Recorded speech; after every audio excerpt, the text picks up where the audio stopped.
Good morning students. Siddhi Hindi विद्यालय के इस ऑनलाइन क्लासेस में आपका हार्दिक स्वागत है। तो बच्चों, यहाँ पे हमारा ये जो लेसन चल रहा है उसका शीर्षक जो है, काव्य जो है उसका शीर्षक राम लक्ष्मण परशुराम संवाद। ठीक है, मैंने आपको उसका भावार्थ बताया था, थोड़ा सा रिवीजन कर लेते हैं। इसके रचयिता जो है वो तुलसीदास जी है, जिन्होंने रामचरितमानस लिखा है।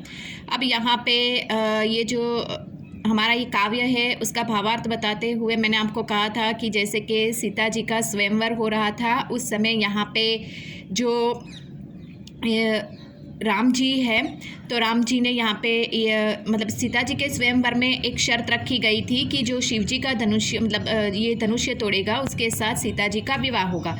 तो यहाँ पे राम जी ने वो शिव जी का धनुष्य तोड़ा और राम जी के इसलिए राम के साथ सीता का विवाह होता है। इस प्रकार तो इस तरह से शिव जी का धनुष्य तोड़ा गया। तो ये देखकर परशुराम जी क्रोधित हो जाते हैं और परशुराम जी को नहीं पता कि ये भगवान श्री राम ने ही ये धनुष्य तोड़ा है। इसके लिए वो और ज़्यादा क्रोधित हो जाते हैं और फिर अपना गुस्सा पूरी सभा के ऊपर निकालते हैं। तो उसके ऊपर ये संवाद है।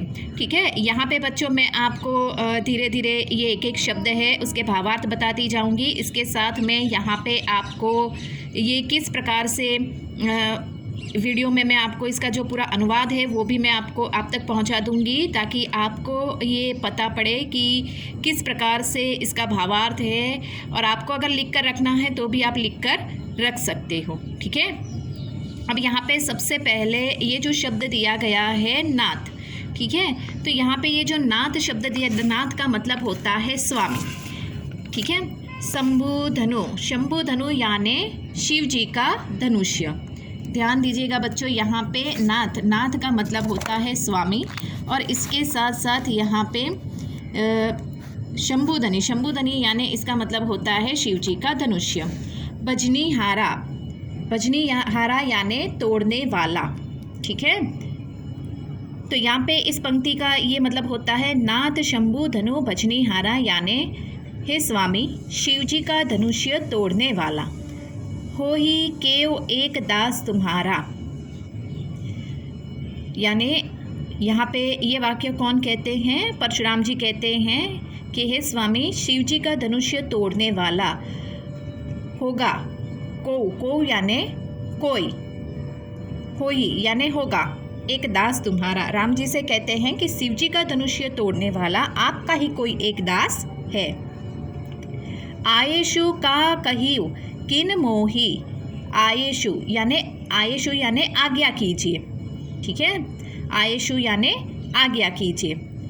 काह कही किन मोही यानी मुझे, किन यानी क्यों, आज्ञा कीजिए, आप मुझे आज्ञा क्यों नहीं करते हो, आज्ञा कीजिए।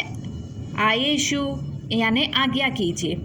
काह कही किन मोही, इसका मतलब होता है मोही यानी मुझे, किन यानी क्यों, आप मुझे आज्ञा क्यों नहीं करते हो। सुनी रिसाय बोले मुनि को ही, सुनी यानी सुनना, रिसाई यानी गुस्सा हो जाना या रूठ जाना। बोले मुनि मोही, ये बात सुनकर गुस्से के मारे रूठे हुए मुनि कहते हैं। ये दो वाक्य जो है वापस इसका मैं रिपीट करती हूँ, बच्चों ध्यान से सुनिएगा। नाथ यानी स्वामी, शंभु धनु यानी शिव जी का धनुष्य, बजनी हारा यानी तोड़ने वाला। हे नाथ, हे स्वामी शिव जी का धनुष्य तोड़ने वाला। हो ही केव एक दास तुम्हारा, आपका ही कोई एक दास है। आयेशु का कही किन मोही, आज्ञा कीजिए। का कहीन किन मोही यानी आप मुझे आज्ञा क्यों नहीं करते हो। सुनी रिसाई बोले मुनि को ही, ये आज्ञा कीजिए वाला वाक्य राम जी का है। राम जी ने कहा आज्ञा कीजिए मुनि जी से कि मुनि जी आप आज्ञा कीजिए, आप क्यों नहीं कहते मुझे। ये वाक्य सुनकर गुस्से के मारे रूठे हुए मुनि, सुनी रिसाई बोले मुनि को ही यानी रूठे हुए मुनि जी कहते हैं। सेवकु सो जो करे सेवकाई, सेवकु यानी सेवक, सेवकाई यानी सेवा करना। सेवक, यहाँ पे मुनि जी कहते हैं, परशुराम जी कहते हैं कि सेवक वही है जो सेवा करे, सेवकाई यानी सेवा करना, सेवकु यानी सेवक वही जो सेवा करे।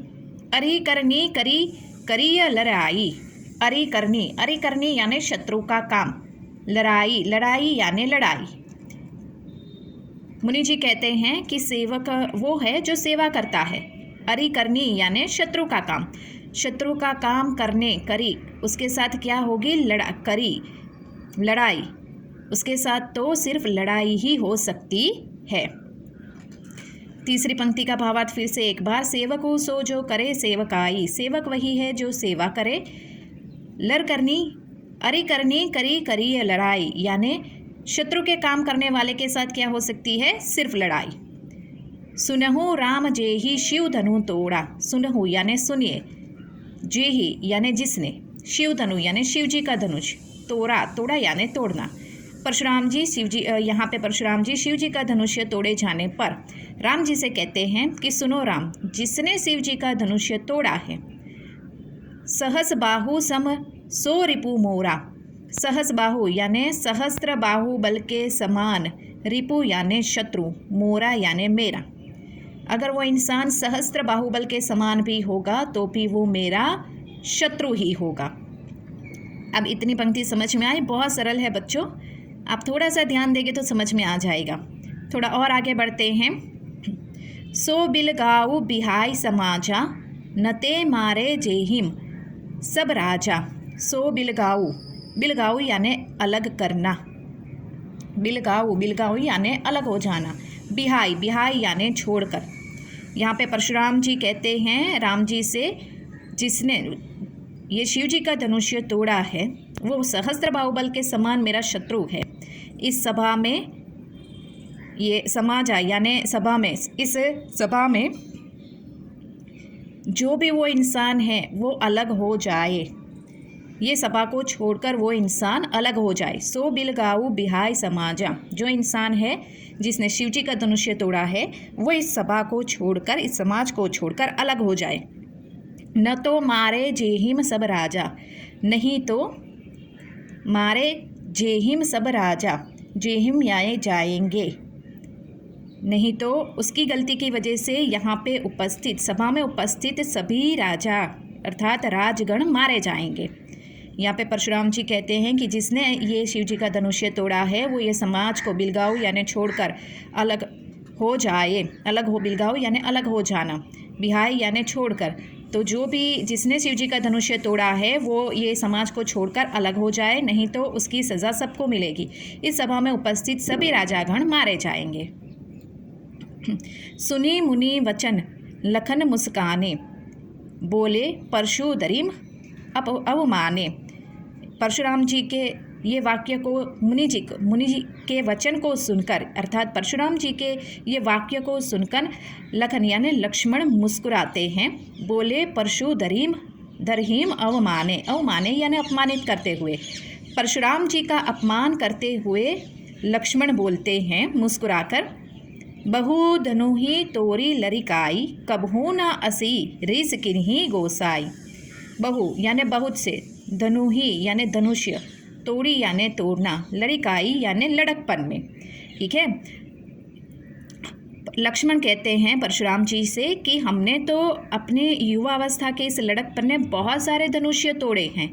कबहू न असी रिस किन्ही गोसाई, हे गोसाई यानी हे स्वामी, आपने कभी भी, कबहू यानी कभी भी, असी यानी ऐसी, रीस यानी गुस्सा, किन्हीं यानी नहीं किया, कभी भी आपने ऐसा गुस्सा नहीं दिखाया। बहु धनुह तोड़ी लरिकाई, कबहू न असी रीस किन्हीं गोसाई। हमने अपने लड़कपन में ऐसे बहुत सारे धनुष्य तोड़े लेकिन कभी आपने ऐसा गुस्सा नहीं दिखाया।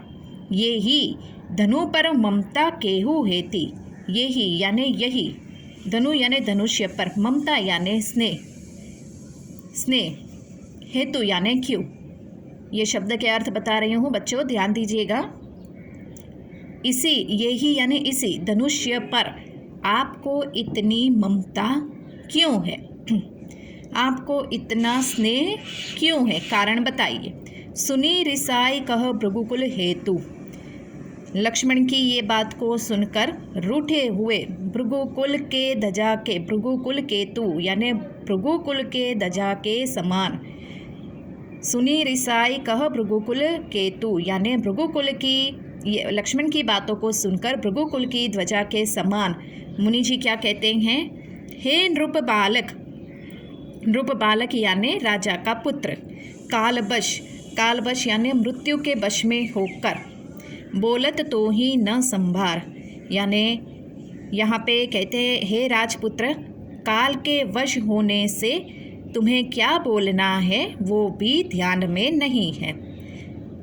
हे नृप बालक, काल वश बोलत तो ही न सांबर, यानी हे राजा के पुत्र, मृत्यु के वश में होकर तुम्हें मेरे सामने क्या बोलना है वो भी ध्यान नहीं है। धनु ही सम त्रिपुरारी धनु विदित सकल संसार, धनु ही यानी धनुष्य, त्रिपुरारी यानी शिव जी का नाम है शिव जी, विदित यानी ज्ञात, सकल यानी समस्त। यहाँ पे परशुराम जी कहते हैं कि क्या तुम्हें सिर्फ ये शिव जी का धनुष्य एक मामूली सा धनुष्य ज्ञात होता है? इस समस्त संसार में शिव जी का धनुष्य एक मामूली सा धनुष्य तुम्हें ज्ञात होता है। ठीक है, तो यहाँ पे पूरे ये भावार्थ का मतलब यहाँ पे जो वज्र भाषा में लिखा हुआ है इसका ये अर्थ होता है। नेक्स्ट वाले वीडियो में मैं आपको इसके साथ जो शब्दार्थ है उसका भावार्थ है वो भी मैं आपको भेजती हूँ। Thank you.